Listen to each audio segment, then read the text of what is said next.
지금 한국 교회는 어떤 면에서는 그 사면 초과에 갇히고 있다고 봐야 됩니다. 이제 교회가 세상을 뚫어야 됩니다. 20대도 뚫어야 되고 30대도 뚫어야 되고 40대를 치고 나가야 됩니다. 못 치고 나가면 갇히게 됩니다. 20대도 정복할 수 없고 30대도 뚫어낼 수 없고 40대도 못 뚫고 어떻게 되겠어요? 교회가 자꾸 틀 안에 갇히게 되는 거죠. 뚫어내야 됩니다. 뭐 이래서 안 되고 저래서 안 되고 그런 얘기는 별로 의미가 없고요. 기도하면서 20대 목자는 20대를 뚫어야 됩니다. 요즘 젊은 사람들 보면 반성경적 가치를 많이 갖고 있어요. 그 말씀이 안 먹힙니다. 어떻게 얘네들을 뚫어낼 것인가? 교회 나오는데 그 정도니까 교회 밖에 있는 사람은 훨씬 더 하겠죠?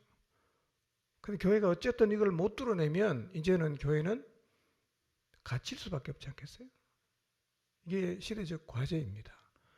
여러분 몇 살, 어느 연령의 목자이든 간에 그 연령대에 있는 사람들을 복음으로 건져내고 복음으로 변화시키는 역사를 경험하지 못하면 교회는 이제는 사실은 주저앉을 수밖에 없습니다. 다 갇히잖아요. 어떻게 뚫고 나가야 됩니다. 예. 여러분의 목장이 여러분의 연령대에 있는 사람들을 복음의 능력으로 다 뚫고 나가게 되시기를 바랍니다. 뚫고 나가야 돼요. 못 뚫으면 갇히는 겁니다. 계속 이렇게 옥죄어 오는 것 같아요. 제가 볼 때. 예.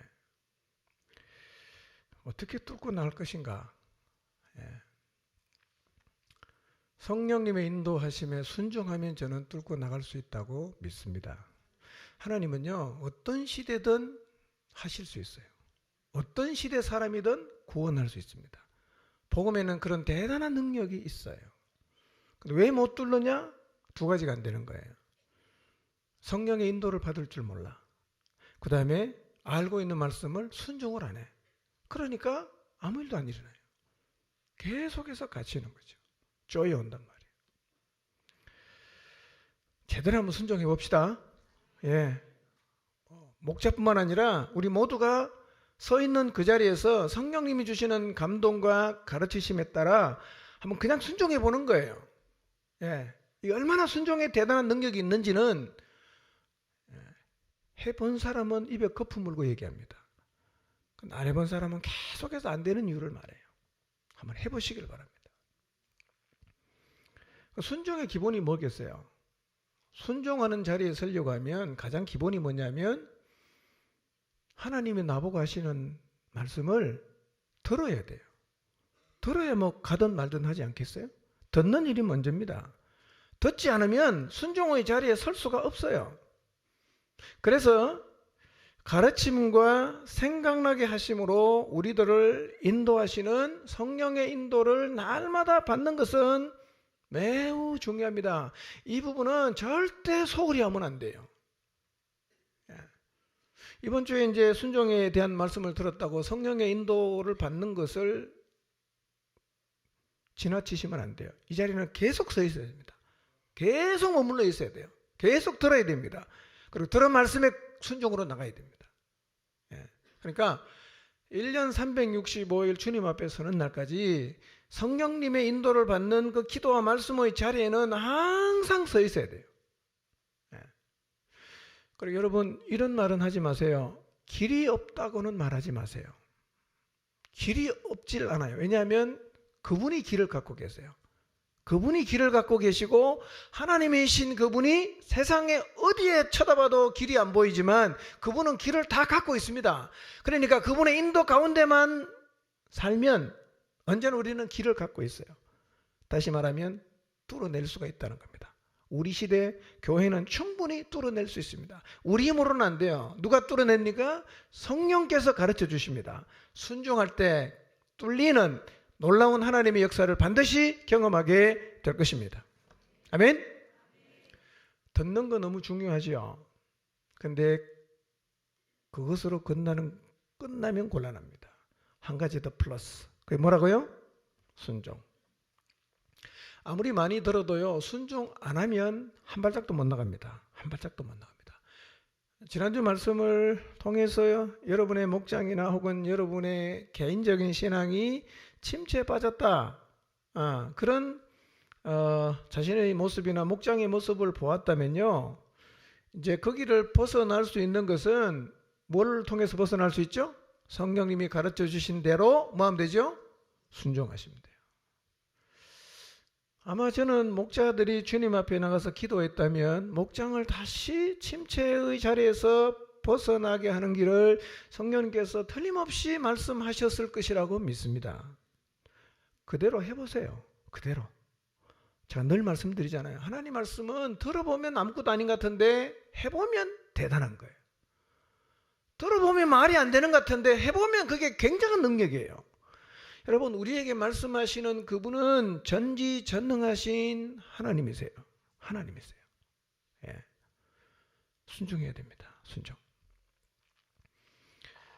자, 이렇게 하나님 말씀을 듣고 그 말씀에 순종하면 침체에서 벗어날 수 있고, 우리를 옥죄어오는 이 시대의 사람들, 그 두꺼워 보이는 벽, 결코 뚫을 수 없어 보이는 벽들도 다 돌파하고 뚫어낼 수가 있는데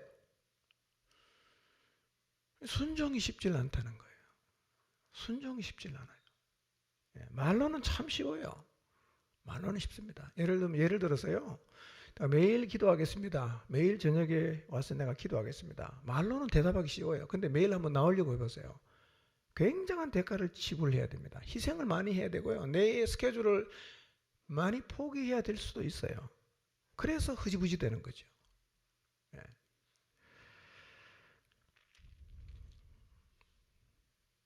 그렇지만 순종은 반드시 해야 됩니다. 이 자리에 서야 됩니다. 그래야 교회가 세상을 향해서 희망을 말할 수가 있습니다.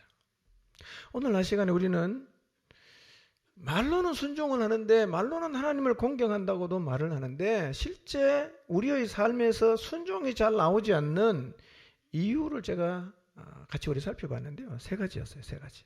4개지만 한 가지는 중복이 됐기 때문에 3개예요.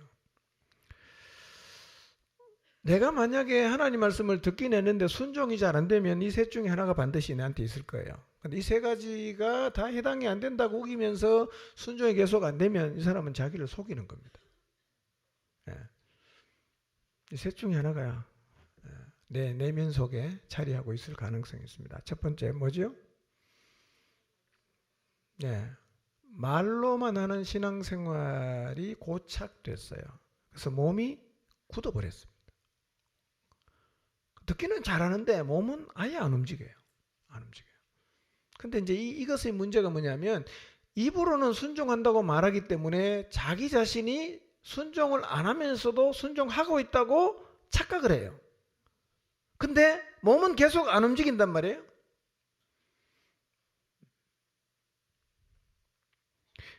말로는 가겠습니다 하고 실제로 안 가고 있어요. 근데 본인은 갔다고 생각합니다. 누가 이랬어요? 이게 마다들의 모습이에요. 이게 마다들의 모습이에요. 바리새인과 서기관, 대제사장과 장로들의 모습이 바로 이 모습이었습니다. 몸을 치시기를 바랍니다. 몸을 치시기를 바랍니다. 예수님 잘 믿으려면요, 게을르면 안 돼요. 게을르면 안 돼요. 부지런해야 됩니다. 예수님을 잘 따라가려고 하면 세월을 아끼셔야 됩니다. 우리에게 주어진 시간이 많지 않아요. 잘 써야 됩니다. 우선순위 잘 결정해야 됩니다. 그래서 내일부터 몸을 쳐서 복종시키기로 결단하시기를 바랍니다. 순종을 결심해놓고 그 다음 한 주간 하나도 순종 안 하고 또 결심해놓고 또 하나도 안 하고, 이런 패턴이 반복되지 않게 하십시오. 굉장히 위험한 거예요. 그래서 이번 주는요, 오늘 말씀을 들을 때 아마 틀림없이 하나님께서 여러분의 마음속에 내가 이 부분 순종해야겠다, 이거 내가 다시 시작해야겠다 라는 마음을 주셨을 텐데요, 무조건 해야 됩니다. 천지개벽이다 해야 됩니다. 그게 자꾸 연습이 돼야 됩니다. 말씀하시면 몸을 움직여서 순종하는 게 자꾸 패턴으로 가야 말씀이 떨어지면 몸이 가는데요, 듣고도 계속 안 하는 패턴이 반복이 되면요, 이 몸이 굳어져서 그 다음에는 입으로만 신앙생활하게 됐어요. 위험하죠 이게. 내일부터 한 가지라도 제대로 한번 순종해 보시기 바랍니다. 한 가지라도 한번 몸을 움직여서 해보시길 바랍니다. 그래야 불순종으로 굳어진 이 신앙생활의 패턴이 말씀하시면 순종하는 패턴으로 바뀌어갈 수가 있어요. 이 출발이에요. 내일부터 한 가지라도 몸을 움직여 순종하시기 바랍니다. 아멘. 오늘 말씀을 들으면서 이거 내가 순종해야겠다, 그렇게 내 안에 생각 나는 부분 있죠? 있을 거예요. 그거를 순종하시면 돼요. 그거. 나 없는데요? 없는 사람 할 수 없어요. 있는 사람은 하십시오. 예. 몸을 계속 안 움직이면 어떻게 되냐면 다른 사람에게는 전파해 놓고 나는 버려집니다. 몸을 계속 안 움직이고 입으로만 순종을 하면 첫째로 출발했는데 도착해 보니까 꼴찌가 됩니다. 꼴찌. 첫째가 되어서 끝까지 첫째 되려고 하면 몸을 쳐서 하나님의 말씀에 복종해야 합니다. 여러분 모두가 평생 이런 신앙생활을 하시기를 바랍니다. 아멘. 두 번째, 왜 우리의 삶에 순종이 없냐? 오늘 읽은 두 개의 말씀은요, 순종이 분명히 없었는데 당사자들은 순종하고 있다고 생각을 하고 있었어요. 이게 문제예요. 여러분 교회 안에서 순종 안 하는 사람하고 얘기해 보세요. 자기는 다 순종한다고 말합니다. 근데 열심히 순종하는 사람에게 물어보세요. 자기는 순종이 잘 안 된다고 말합니다. 그 얘기만 딱 들으면 누가 더 믿음이 좋은 것 같아요? 자신 있게 순종을 다 한다고 하는 사람이 굉장히 믿음이 좋은 것 같은데요, 같이 사는 사람은 다 알아요. 저 사람이 어떤 사람인가. 근데 하나님이 모르시겠어요? 다 알죠.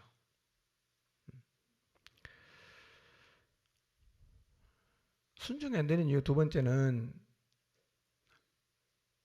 하나님이 내 삶에 비중이 없기 때문이에요. 하나님이 비중이 없어요. 하나님이 내 삶에 비중이 없으니까 뭐가 비중이 안 생기냐면 하나님의 말씀도 비중이 없는 거예요. 여러분 비중이 없는 사람의 이야기는 우리가 그다지 귀담아 듣질 않습니다. 비중이 없는 사람 이야기를 희생하면서 대가를 치르면서 이루어내려고 하질 않아요. 하나님이라는 존재가 이 시간 한번 생각해 보세요. 하나님이 나한테 지금 얼마만큼의 비중이 되시는가? 한번 정직하게 생각해 보십시오. 하나님이 내 삶에 얼마나 큰 비중인가? 사실 이것은요, 입으로 대답하면 안 되고요, 삶으로 대답해야 됩니다. 행동으로 대답을 해야 돼요. 네. 여러분 나는 결혼한 남편이 말이에요, 나는 내 삶에 당신이 가장 소중해, 당신이 나에게 가장 비중 있는 사람이야 라고 입으로처럼 얘기하는데 아내 말은 하나도 안 들어요. 그럼 아내가 어떻게 생각했어요? 그 말을 신뢰할 수 있겠어요? 신뢰할 수 없겠어요? 믿을 수 없는 거잖아. 믿을 수 없잖아. 여러분 우리를 창조하신 하나님께서 우리에게 계속해서 얘들아 이게 중요한 거야, 이거를 잡아야 돼, 이게 제일 중요해 라고 말씀하시는 게 성경에 기록이 되어 있어요. 정말 우리 인생에 하나님이 비중이 있다면 하나님이 중요하다고 말씀하신 게 우리 인생에도 중요해야 됩니다. 하나님이 중요하다고 말씀하신 그 말씀이 우리의 마음속에 굉장한 비중이 있어서 어떤 대가를 치르더라도 다른 거는 못해도 그거는 하고 있어야 됩니다.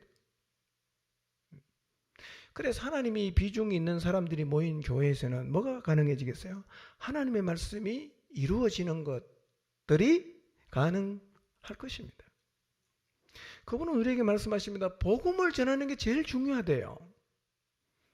죽어가는 영혼 구원하기 위해서 자신의 아들을 보내셨으니까 너희는 가서 이 사실을 사람들에게 말해줘야 한다라고 계속해서 그분이 말씀하십니다. 이 얼마나 중요하냐면 우리에게 뭘로 줬어요? 소일거리로 준 게 아니라 사명으로 줬어요. 이거 하다가 죽어도 괜찮다는 거예요. 그만큼 중요하다는 거예요. 우리에게도 이 말씀이 중요해야 됩니다. 중요한가? 복음 전파가? 사람 세우는 일 중요하다고 말씀하십니다.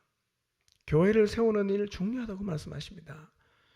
하나님의 나라를 추구하는 것 중요하다고 말씀하십니다.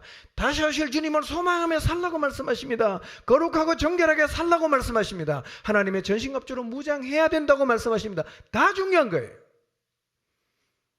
이런 것들은 인생을 걸고서 해도 될 만큼 중요한 것들이에요.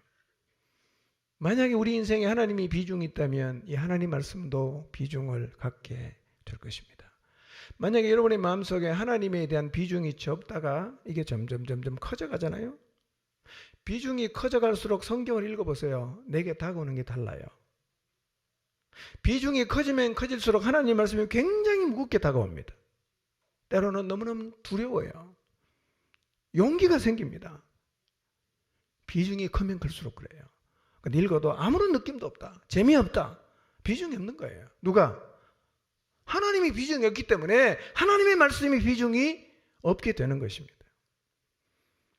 오늘 내 마음속에 하나님이 얼마만큼의 비중을 차지하는가를 기도하면서 정직하게 한번 돌아보시기를 바랍니다. 만약에 비중이 적어졌다면 다시 여러분 인생, 여러분의 마음속에 하나님이 굉장히 큰 비중, 원래 그분은 우리 인생의 주인이십니다. 주인. 내가 주인이야. 내가 주인이야. 그분이 말씀하시거든요. 세 번째, 왜 하나님 말씀을 듣는데 순종이 안 되냐? 예수님께서 이사야 선지자의 말을 인용해서 그들의 모습을 지적하셨어요. 내가 보니까 너희는 입술로는 나를 존경하는데 뭐가 멀어요? 마음이 나에게서 멀어졌다 이거예요. 마음이 내게서 멀어졌다. 마음이 하나님하고 이렇게 멀어지다 보니까요, 하나님 말씀이 별로 중요하지 않지 않겠어요? 그래서 그 사람들은 이 땅에서 중요한 전통은 잡았는데 뭐는 버렸어요? 말씀은 버렸다는 겁니다. 전통을 붙잡기 위해서 하나님 말씀을 버렸는데 그 순간에도 바리새인들은 이렇게 말합니다. 우리는 하나님을 공경합니다 라고 말을 해요. 하나님 말씀을 버리는 그 순간에도 우리는 하나님을 공경한다고 말했다는 거예요. 바리새인만 그렇게 했어요? 우리도 똑같죠. 우리도 이럴 수 있어요. 이미 이렇게 살고 있는 사람이 있을 수도 있습니다. 하나님 말씀 별로 중요하지 않고 내가 중요하게 생각하는 게 다른 데 있어. 내가 중요하게 생각하는 이걸 잡기 위해서 하나님 말씀을 다 버려요. 물으면 말합니다. 나는 하나님을 너무너무 사랑합니다 라고 말을 한단 말이에요. 이런 바리새인의 모습이 오늘 우리의 삶 가운데서도 충분히 나타날 수가 있습니다. 이미 그러고 있을 수도 있어요. 그러니까 이 말씀의 거울 앞에서 우리의 내면을 정직하게 비춰보아야 합니다. 하나님과 마음이 가까워져야 돼요. 그래야 하나님 말씀에 순종할 이유가 우리 안에 생겨납니다. 제게도 마음이 가까운 사람이 있어요. 마음이 가까운 사람이 있습니다. 누가 제일 가까울까요? 저하고 마음이 제일 가까운 사람. 하나님 빼놓고. 예. 누굴까요? 예, 맞아요. 그 사람이. 그 다음에는 저하고 마음이 가까운 사람. 사실은 이 거리가 조금 다른 측면으로 청량을 해야 되지만요. 제게 참 마음이 가까운 사람은 제 어머니입니다. 자녀들 이래요. 근데 마음이 가까운 사람의 이야기는요, 지나치면서 들어도 이게 내 마음에서 떠나가지는 않습니다. 기억이 되는 거예요. 그래서 기회가 되면 그 말을 꼭 내가 말하는 대로 하게 돼요. 마음이 가까우니까요. 근데 마음이 멀리 있는 사람은 아무리 저한테 와서 진지하게 말해도 그게 제 마음이 별로 와닿질 않아요. 예. 그러니까 마음의 거리에 따라서 그 말의 비중이 다르게 다가옵니다. 이거는 바뀔 수가 없어요. 이것은 뭐 동일하게 여러분도 경험하는 것일 겁니다. 먼 사람이, 마음이 멀리 있는 사람에게는 우리가 일단 귀담아 듣질 않아요. 예. 귀로는 들어도 마음에 담기지도 않죠. 똑같은 이치로 하나님 말씀이 왜 마음에 담기지 않고 하나님 말씀에 왜 순종이 안 되냐? 거리가 너무 머니까 그 말씀을 들어도 마음속에 담기질 않는다는 거예요. 순종이 안 되면 하나님과 여러분과의 마음의 거리를 확인해 볼 필요가 있습니다. 나 교회 몇 년 다녔는데요. 이런 얘기는 별로 의미가 없어요. 의미가 없어요. 평생 교회 다녀도 마음의 거리가 멀 수는 있으니까요. 그런데 특이한 게 뭐냐면요. 바리새인들은 마음의 거리는 하나님에게서 굉장히 멀어졌어요. 근데 입으로는 또 생각 속에는 자기들은 하나님을 어떻게 한다고 생각합니까? 공경한다고 생각하잖아. 그러니까 공경을 한다고 말하면서 마음이 멀어서 하나님 말씀은 순종을 안 한단 말이에요. 이런 신앙의 패턴, 이런 사람이 갖고 있는 신앙의 패턴이 있어요. 이거는 왜곡이 된 거예요. 그러니까 주님을 사랑한다고 말해놓고도 주님 말씀을 하나도 순종 안 하는 신앙을 정상이라고 생각하는 자체가 이게 왜곡이라는 거예요. 공존이 안 되는 거죠. 하나님 말씀 순종 안 하면서 하나님을 공경한다는 말은 이게 서로에게 맞지 않는 말이에요. 그러니까 주님을 사랑한다고 말하면서 주님 말씀을 순종을 안 해요. 이런 사람이 누군가를 가르치면 뭐라고 가르치겠어요? 뭐라고 가르치겠어요? 하나님 말씀은 꼭 순종할 필요가 없어요. 할 수 있는 데까지만 하세요. 너무 무리할 필요가 없어요. 이렇게 안 가르치겠어요? 이런 가르침은 굉장히 왜곡된 가르침입니다. 그래서 예수님께서 하시는 말씀이 바리새인과 서기관들의 뭘 주의하라고요? 교훈을 주의하라는 거예요. 왜냐하면 틀린 신앙관을 갖고 있는데 틀린 줄을 모르고 그걸로 사람을 가르치니까 그 영향이 굉장히 크단 말이에요. 불신자의 가르침보다 더 우리가 조심해야 되는 게요. 잘못 믿는 사람의 가르침입니다. 아주 고약합니다, 이게. 예.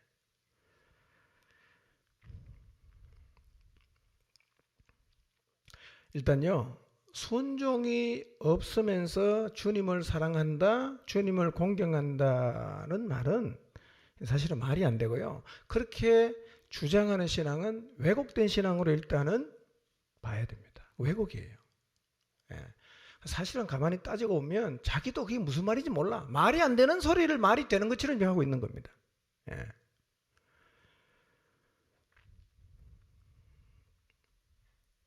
적당히 순종해도 괜찮다. 대충 순종해도 괜찮다는 가치관은 성경적이지 않습니다. 비성경적이에요. 제가 볼 때는 우리 시대에 보면 이런 생각을 가진 사람이 있어요. 하나님 말씀을 그대로 순종하려는 것은 굉장히 미련한 것이다 라고 생각하는 분이 꽤 많은 것 같아요. 얘기를 해보면 그래요. 야, 너 교회에서 시킨다고 다 하냐? 하면 너만 손해야. 적당하게 하는 게 그 지혜라는 거죠. 이거는 성경이 가르친 거는 정반대예요. 성경은 뭐라고 말씀하십니까? 뭐가 지혜입니까? 하나님의 말씀에 그대로 순종하는 게 이게 진짜 지혜입니다. 하나님 말씀에 올곧게 순종하며 사는 사람이 가장 지혜로운 사람입니다. 누가 이렇게 말했다고요? 예수님이 그렇게 말씀하셨어요. 예수님께서. 머리에 굴려갖고 적당하게 하는 순종, 이게 지혜로운 게 아닙니다, 여러분. 정말 바보 같은 거예요, 그게. 예. 순종의 두 가지 축복이 뭐라 그랬어요? 순종은 첫째는 지혜입니다. 두 번째, 순종은 어떤 축복을 가져다 줍니까? 견고하게 합니다. 어떤 상황에도 말씀에 올곧게 순종하며 신앙생활하는 사람은요, 흔들리지 않습니다. 어떤 상황이 와도 이 사람은 날아가지 않습니다. 그 자리 그대로 있어요. 순종의 사람이 되시길 바랍니다. 만약에 여러분 지난주에 말씀을 통해서 침체된 모습을 보았다면 제일 먼저는 성령의 인도를 받기를 사모하시고 계속 기도의 자리로 나가시기를 바랍니다. 그리고 말씀 앞에서 나의 모습을 돌아보면서 다시 하나님 말씀의 무게감이 여러분의 삶에서 회복이 되고 하나님과의 마음의 거리가 멀어졌다면 다시 하나님께로 여러분의 마음이 좀 가까이 나가고 여러분의 몸을 쳐서 복종시킴으로 하나님 앞에 순종하는 정말 지혜롭고 그래서 견고하게 서게 되는 하나님의 사람들이 되시기를 바랍니다. 기도하겠습니다.